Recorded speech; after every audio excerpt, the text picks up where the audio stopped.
बंदों गुरुपद कंज कृपा सिंधु नर रूप हरि महामोहतम पुंज जासु वचन रवि कर निकर। धर्म अनुरागियों को तथा भक्तगणों को मेरा हार्दिक नमन।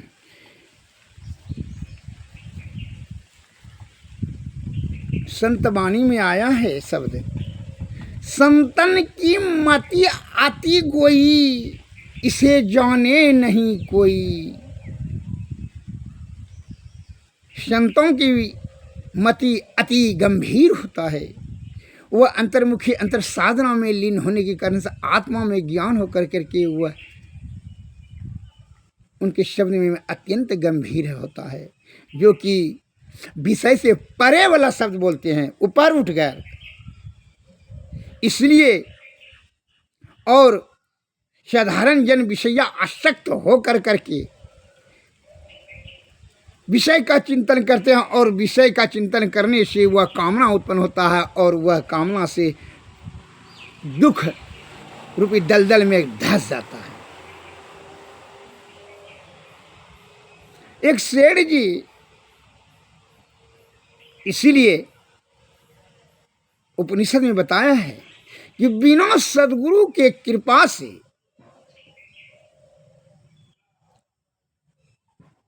विषय का त्याग अत्यंत दुर्लभ है। सद्गुरु को कृपा से ही विषय त्यागा जा सकता है। विषय त्याग करने की शक्ति प्राप्त आपको होगी, नहीं तो विषय बड़ा बलवती होता है। मायाबद्ध होने के कारण से विषय आतक और जीव आत्मा जो है वह अत्यंत शरीर और इंद्रियों के कुसंगति में नाना प्रकार का दुख भोगता है। 84 लाख जोनि में भटक कर करके रोग शोक संताप ताप पाप भोगना पड़ता है और जोनी जोनी भटकना पड़ता है। बुढ़प्पा, मरना, जीना, दर्द सहना, दुख सहना, मुख्य कारण से आसक्ति, उसके कारण से जन्म का कारण बढ़ जाना, ये सभी नाना प्रकार का जो है काम क्रोध मद मोह लोभ ईर्षा राग द्वेष भी उत्पन्न हो जाता है। और यह रूप रस गंध शब्द स्पर्श इसके बीच जो आधार है, मूल आधार हो जाता है। यह दुखों का मूल आधार हो जाता है और मन तो इसका मुखिया है, वो हमेशा तो विषय भोग की तरफ ही धकेलेगा। चूँकि इसलिए जीवात्मा का यह मन मैल है। मन और माया ये सब जो है सभी यह जीव आत्मा को कष्ट देने का ही वो विषय की तरफ ही धकेला करता है। हमेशा उनका गति उसी तरफ जाता है। मैं एक लघु कथा से आपको बताना चाहता हूँ। एक सेठ जी छल कपट प्रपंच से तो नाना बहुत पैसा कमा लिए थे, जमा कर लिए थे। वह नाना प्रकार का जो है ना दुख रूपी दलदल में धंस गया था। अनेक दुश्मन हो गया था। बेटा नालायक हो गया, बेटी नालायक हो गई, उसका कोई बातें नहीं रखे और तो पर भी आसक्ति के कारण से अत्यंत दुखी थी। स्त्री भी कठोर कठोर शब्द बोलती थी। एवं प्रकार से उसका जो है 20-25 ठो केस भी हो गया था, क्योंकि पैसा के घमंड में आकर के बेटा बेटी और वह भी अहंकार में आकर के जो है मारपीट करता था। बहुत का संपत्ति बेईमानी, देखिए बिना धन का संबंध है बेईमानी से और ज्ञान का संबंध अध्ययन से, बल का संबंध है व्यायाम से। बिना बेईमानी शैतानी से धन नहीं जमा किया जाता है। कोई कठिन परिश्रम कर करके धनवान नहीं हुआ है आज तक, अन्ना होगा। धन का संबंध ही बेईमानी से है। तो बेईमानी के मार्ग में तो नाना प्रकार का दुश्मनी होगा, शत्रुता होगी और उसके कारण से कैसा कैसे होबे करेगा। वह मुकदमा फंस गया। तो पहले तो कभी कभी सेठ जी सत्संग भजन में आया करता था। तो बहुत दिन के बाद जो है एक महात्मा जी के कुटी पर गए तो प्रणाम महात्मा प्रणाम। सेठ जी ने कहा ठीक है बैठो। अरे सेठ जी बड़ा दिन पर आए, क्या बात है? कि क्या कहेंगे महात्मा जी, बड़ा हम आजकल दुख में हैं। बोले इतना पैसा वाला होकर के इतना दुख, क्या क्या बात है? तुम सदगुरु महाराज तो समझ लिए कि यह विषय में आसक्त होने के कारण से ये नाना प्रकार के दुखों के घेरे में आ गया है। अब इनका निवारण। बड़ा अनुनय विनय किया, गुरुदेव इस दुख से छुटकारा पाने का कोई ज्ञान मार्गदर्शन करें, कोई कृपा करें, इसलिए हम समय निकाल के आए हैं। देखिए 20-25 तो केस हो गया है, कोई दिन छुट्टी नहीं मिलता है, रोज़ तारीख पर जाते हैं और बेटा बेटी सब नालायक हो गया, स्त्री भी जो है कठोर वचन बोलती है। तब बहुत दुख हो गया। अब धन जो है सब जो है व्यर्थ में खर्च करता रहता है, अनाप शनाप चीज़ खरीद कर करके जितना मेहनत से कमाए हैं वह सब व्यर्थ में बेटा बेटी स्त्री पुतहू पोता सब अनावश्यक चीज़ में खर्च कर रहा है, जिसके कारण से मैं अत्यंत दुखी हूँ। मैं दुख रूपी दलदल में धंस गया हूँ, इसका कोई उपाय बताइए। सदगुरु महाराज ने कहा, गुरु महाराज ने इधर आइए, इधर आइए। सेठ जी सट गए, इधर आइए, क्योंकि देखें तुम्हारा भाग रेखा देखा और मस्तिष्क पढ़ा। तो उन्होंने कुछ देर आंख बंद करके विचार करके कहा, सेठ जी अरे तुम दुख से छुटकारा पाना चाहते हो, लेकिन तुम्हारा भाग तो अब यह 8 दिन के अंदर तुम मर जाएगा।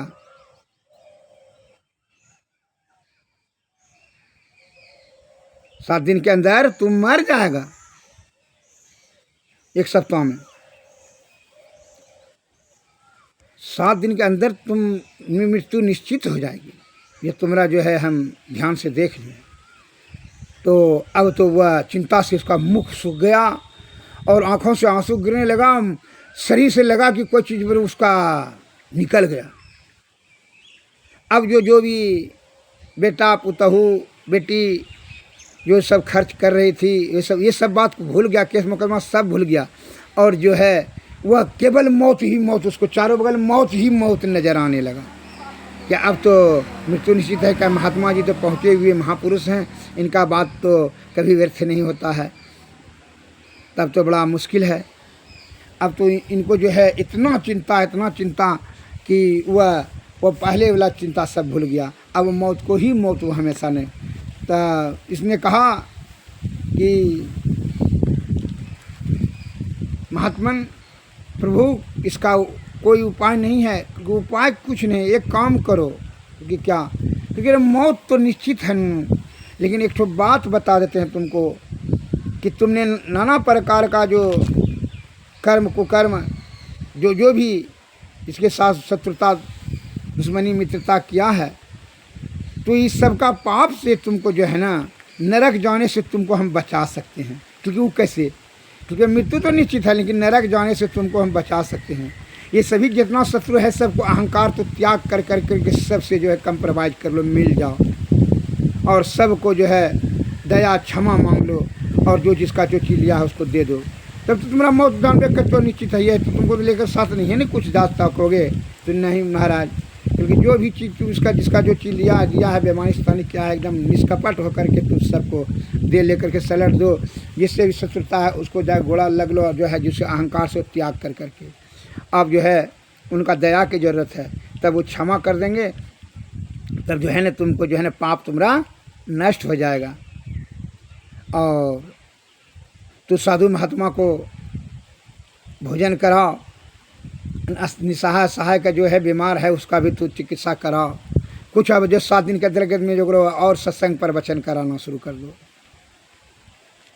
जितना हो सके तो अब सही रास्ता से उपकार का भाव रख कर करके निष्कपट और निश्चल होकर करके तुम जितना भी पाप ताप कर करके जमा किया है माल खजाना सब उसमें जो है तो सबका त्याग शक्ति बढ़ा लो और संतोष से पूर्वक से है एक ईश्वर पर ध्यान रखो। और जो आगे जाके पहले शत्रु से मिल लो, सभी दुश्मन मित्र सबसे क्षमा मांग लो। वह दूसरे दिन गया, सभी शत्रु के यहाँ गया और जा कर के सबको बड़ा निवेदन स्तुति किया कि भाई अब तो हम मरना निश्चित हो गया है, हम 7 दिन के अंदर मरेंगे। गुरु महाराज ने कहा है इसलिए चलो भाई केस मुकदमा कर लेते हैं। सब लोग स्टाम्प पर दस्तखत कर जाकर हमको कंप्रोमाइज कर लिया, जिसका जो चीज़ लिया था दिया था सब से लड़ दिया। 3 दिन के अंतर्गत में यह कर दिया। चौथा दिन से वह सत्संग प्रवचन शुरू कर दिया सत्संग। और जो है 5वां दिन से जो है बहुत से निस्सहाय का मदद किया और जिसको रोगी का भी चिकित्सा के लिए आर्थिक मदद दिया। इसका जो है मन और अहंकार नष्ट हो गया और सदैव उसका ध्यान रहा कि अब तो मृत्यु निश्चित है।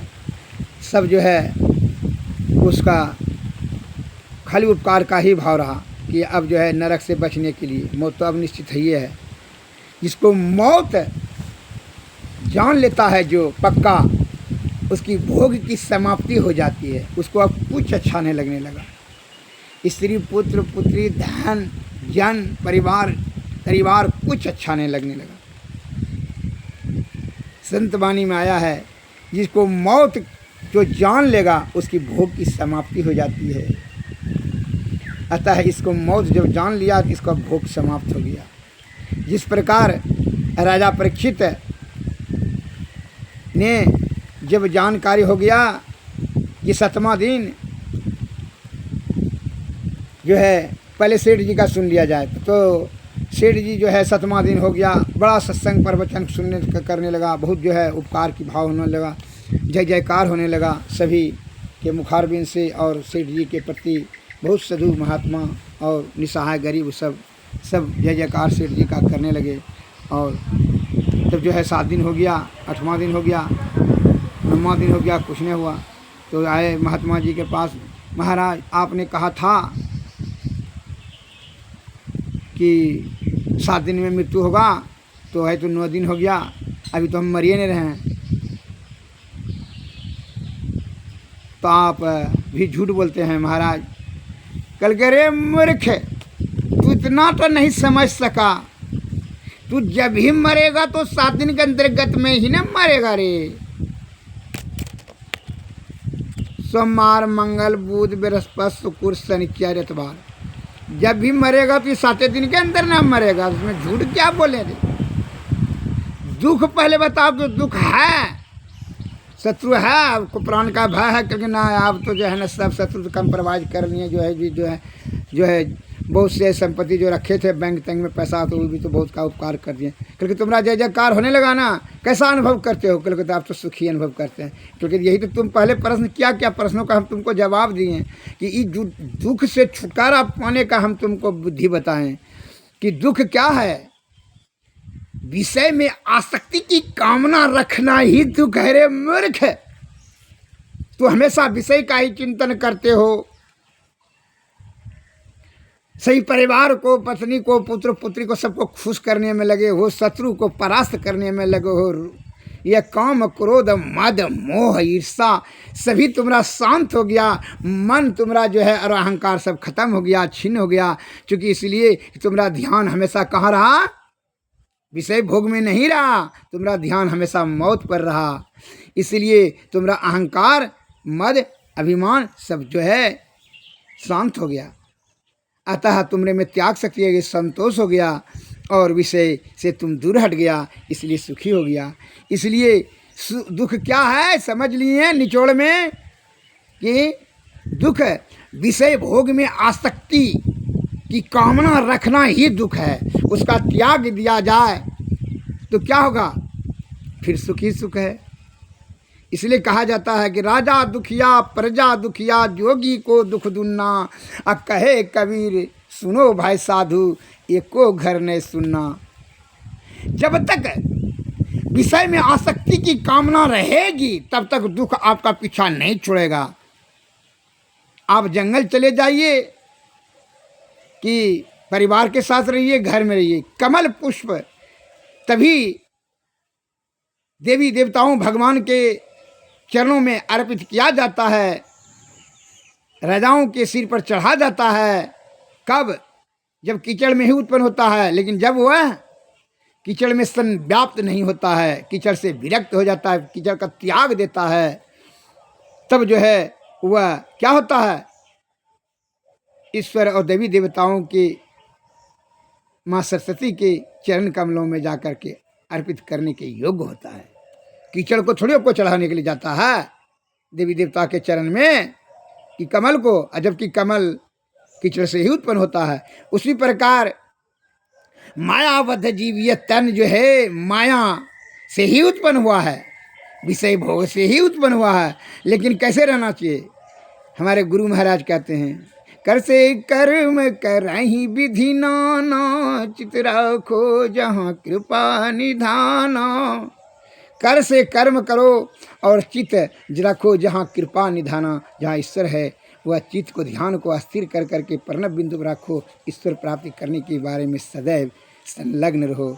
जिस प्रकार कमल कीचड़ में ही उत्पन्न होता है, लेकिन वह कीचड़ में संव्याप्त नहीं होता। कीचड़ में अगर यदि मिल जाएगा तब तो सन बुन कर करके सड़गल करके खत्म हो जाएगा। वह कीचड़ से बेलाग रहता है। उसी प्रकार माया में उत्पन्न होते हैं। उसी को माया को त्याग कर करके माया में रहो, का उत्पत्ति उसी कारण है। लेकिन माया से विरक्त होकर के भाव उसका विरक्त रखो और चित्त हमेशा ईश्वर की तरफ रखो। और कहते हो क्या कि मन के अधीन और अहंकार के अधीन आकर करके जो है ना विषया आसक्त होकर करके कामना का जो है कि चक्कर में फंस जाते हो। सुंदर स्त्री चाहिए, धन चाहिए, पुत्र लायक चाहिए, निलायक चाहिए, फलना चाहिए, हमारा प्रशंसा चाहिए, उम्मीद चाहिए, बड़ाई चाहिए और बहुत चीज़ चाहिए आपको। इसलिए संत महात्मा लोग कहते हैं, चा गई चिंता मिटी, मिटा मन का फेर, और जिनको कछु न चाहिए वह साहुन का शेर। जिसका चाह और चिंता, चाह चली जाएगी, मिट जाएगा तो चिंता मिट जाएगा। चाह गई चिंता मिटी, चाह नहीं रहेगा तो चिंता मिट जाएगा। और जिनको कछु न चाहिए वह साहुन का शेर। जिसको कुछ चाहिए वो तो दुख के अंतर्गत में आ जाएगा, चाहिए जहाँ रहे। और जिनको कछु न चाहिए वही साहुन का शेर, वो सुखियों का भी सुखी रहेगा।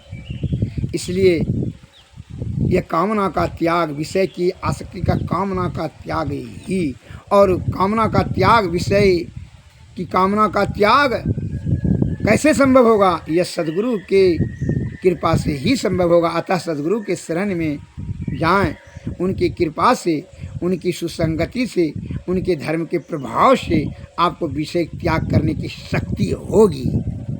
इसलिए कहा, संत दरस फल परमय नूप, ब्रह्म दरस सहज जीव स्वरूप। संत के दर्शन से अलौकिक लाभ प्राप्त होता है। ब्रह्म को नीच स्वरूप में दर्शन होने से मोक्ष प्राप्ति होती है। सद्गुरु वैद्य बचन विश्वास, संयम नियम विषय नहीं आस। विषय का परित्याग करके सद्गुरु और वैद्य के वचनों का जो अमल करते हैं उन्हें सफलता सिद्धि मिलती है। जिस प्रकार आप रोगाग्रस्त हो जाते हैं, निरोगता प्राप्त करने के लिए वैद्य के शरण में जाते हैं, उसी प्रकार विषया आसक्त प्राणी को दुख से निवृत्ति के लिए, दुख से छुटकारा पाने के लिए, परम सुख पाने के लिए, सुख और परम सुख दोनों, सुख हुआ लोकल दृष्टि से और परम सुख हुआ पर ब्रह्म की प्राप्ति करने से। सुख और परम सुख प्राप्त करने के लिए सद्गुरु के शरण में जाएं। कैसे? विषय त्याग करके संयम नियम से रहते हुए। विषय की कामना रहेगा तो वैद्य के निकट में जाएंगे। विषय की कामना जो है भोग विलास में रत रहेंगे और खाद्य पदार्थ का सेवन करेंगे और संयम नियम में रहेंगे तो बीमारी छूटेगा? कभी नहीं छूटेगा। उसी प्रकार विषय से आसक्ति रखेंगे तो फिर जो है ब्रह्म की प्राप्ति कैसे होगा? विषय का अर्थ होता है, विषय विष शब्द से उत्पन्न हुआ है, दुख है, उससे दुख ही दुख उत्पन्न होता है। अतः मायाबद्ध होने के कारण से यह जीवात्मा विषया आसक्त हो गया है। इंद्रियों के और शरीर के कुसंगति में विषया आसक्त होकर के विषय का ही कामना करता है, चिंतन करता है, विषय की जो है आपूर्ति करने के बारे में रात दिन लगा रहता है, जिसके कारण से वह दुख भोगता है।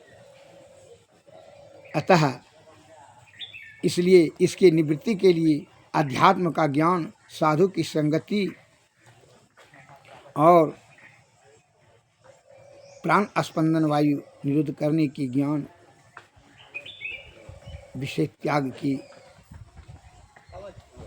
भावना लेकर के सदगुरु के शरण में जाएं, जिससे कि आपका जीव आत्मा का कल्याण होगा। सदगुरु की कृपा से जुक्ति जानेंगे, जुक्ति से भक्ति, भक्ति से मुक्ति करेंगे। क्योंकि इसलिए इस समय बहुत कम होते जा रहा है, मौत के निकट हम लोग चले जा रहे हैं और क्षण क्षण में आयु छीन होते चले जा रहा है। ऐसा नहीं कि मरने के बाद मुक्ति होता है। मरने के बहुत से सज्जन कहते हैं मर गया तो मुक्त हो गया। नहीं, जीवात्मा तो उस समय जिस वो भावना किया तो वह जोनी में चला गया। जब मुक्ति उसे कहते हैं, जब तक कि गुरु की कृपा से जुक्ति नहीं करेंगे, जुक्ति से भक्ति नहीं। मुक्ति के लिए 4 मार्ग बताए हैं, मानस जप, मानस ध्यान, दृष्टि साधन, सूरत शब्द योग, जिसमें कि सूरत शब्द योग सरल और सुगम मार्ग बताए हैं हमारे गुरु महाराज ने। तो उसको वह जीव आत्मा को मुक्ति के लिए 10वें द्वार होकर के नदानुसंधान से, अंतः साधना से अंतर्मुखी होकर के, इंद्रियातीत होकर के सुषुम्ना नाड़ी में ध्यान करते हुए अंधकार, प्रकाश और शब्द मंडल के परे जाना होता है। यह जीवात्मा को यह सुषुम्ना नाड़ी में जाने के बाद ही जो है यह जीवात्मा निःशब्द में जब जाएगा तब जो है यह परम पद की प्राप्ति होगी, ब्रह्म की प्राप्ति होगी, तब मुक्त होगा। अन्यथा जो है ना, समय आज काल पर टालते हुए यह जो है सबसे बड़ा भारी भूल कर रहे हैं कि कल करेंगे भक्ति का। यह जीव आत्मा के कल्याण करने के लिए ही यह प्रकृति ने बड़ी कृपा कर करके यह मानव तन की संरचना की, और मनुष्य तन को ही एक अधिकार है कि वह मुक्ति अर्थात जीवात्मा को परम आत्मा में मिला सकते हैं। और 84 लाख जीवों में से किसी जीव को यह अधिकार नहीं दिया गया है, मनुष्य तन को ही दिया गया है। अतः यह बल, बुद्धि और आयु के रहते हुए ही जो है सदगुरु के शरण में जाएं, त्याग शक्ति को बढ़ाकर संतोष की भावना रख करके, क्योंकि आयु हम छिन्न होते चले जा रहे हैं, मौत के निकट जा रहे हैं। जब मौत निकट आ जाएगा तो भोग की अपने मौत को जान लें, मौत को भूलने की जरूरत नहीं है। इसलिए हमारे गुरु महाराज कहते हैं, क्षण क्षण पल पल समय सिरोवई, नर्तन दुर्लभ फिर नहीं पावई। क्षण क्षण पल पल समय सिरोवई, नर्तन दुर्लभ फिर नहीं पावई। धन जन परिजन सहित अपन तन सब छाड़ी, जेहु काम अंत न आवई। दुर्लभ मानुष तन करिए जतन, गुरु भजन बिना रे भजन व्यर्थ जन्म न सावई। क्षण क्षण पल पल समय सिरावई, नर्तन दुर्लभ फिर नहीं पावई। गुरु गुरु जपु नाम गुरु ध्यान, धरु राम गुरु पद न कमनि सन मुख लखावई। क्षण क्षण पल पल समय सिरावई, नर्तन दुर्लभ फिर नहीं पावई। पद नख बिंदु धरि मन दृष्टि थिर करि, नख तेंदु भानु में गुरु रूप पावई। यही विधि ध्यान धरि दिव्य दृष्टि करि करि, राम नाम सार धुन गुरु पर खावई। गुरु ही सो शब्द रूप शांति हो अनूप, मैं यही विधि गुरु भज मोक्ष पावई। क्षण क्षण पल पल समय सिरावई, नर्तन दुर्लभ फिर नहीं पावई। धन जन परिजन सहित अपन तन सब छाड़ी, जेहु काम अंत न आवई। श्री सद्गुरु महाराज की जय। इसलिए दूसरा पॉइंट में बता रहे हैं गुरु महाराज कि जिसको तुम अपना अपना या मायाबद्ध होने के कारण से समझ रहे हो, वही तो जिससे बहुत सुख है, और आसक्ति के कारण से प्रेम का चाहत रखते हो, यह प्रेम नहीं है, यह मोह है, और मोह जन्म का कारण है। अतः मोह का परित्याग करें और सभी विषयों का परित्याग करने की क्षमता बिना सद्गुरु की कृपा से नहीं होगा। इसके लिए उनके शरण में जाना अति अनिवार्य है। क्या सोवत गफलत के मारे, जाग जाग मन जाग रे, अंत काल संगी न होगा, संग न चल कहु तेरे रे।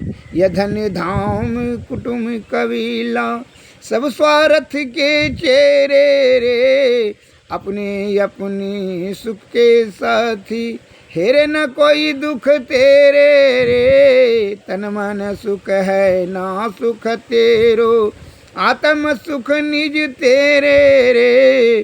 तू तन मन सुख निज के जान्यो, भयो काल के चेरे रे।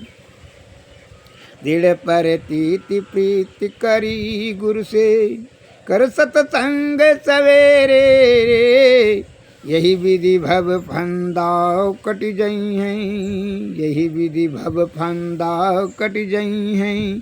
कहता मही हित तेरे रे, क्या सोवत गफलत के मारे, जाग जाग मन मेरे रे। अंत काल संगी न होगा, संग न चल कहु तेरे रे। श्री सद्गुरु। विषय भोगी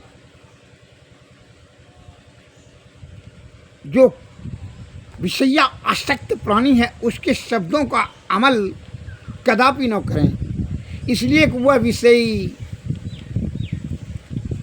भोग में ही सुख चाहता है, उसी के बारे में सोचता है, जिसके कारण से उसका मानसिक रोगी हो जाता है। वह जीव आत्मा विषय के आसक्ति के कारण से ही यह 84 लाख जोनी में भटक कर करके नाना प्रकार का दुर्गति को भोगता है। जब तक इसका त्याग नहीं करेंगे, अरे बहुत आप होशियार हैं, सब जानिए, मौत तो निश्चित है ना, इसको भी टाल सकते हैं। ये तो अटल सत्य है। यदि आपके मस्तिष्क में लगता है कि सब झूठ है, तो यह तो सत्य है ना कि मौत निश्चित है, ये तो अटल सत्य है। अतः मौत से पहले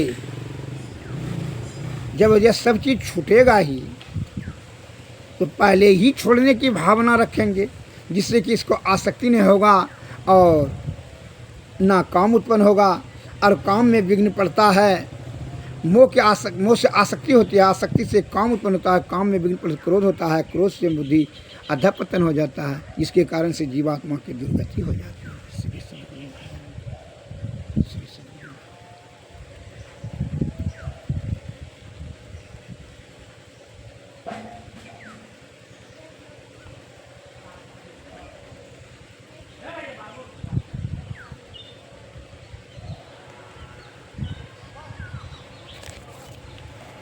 सद्गुरु के शरण में जाने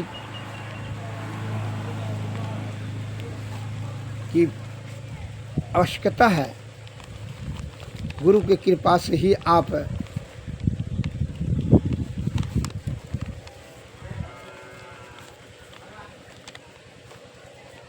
अतः सत्पुरुष की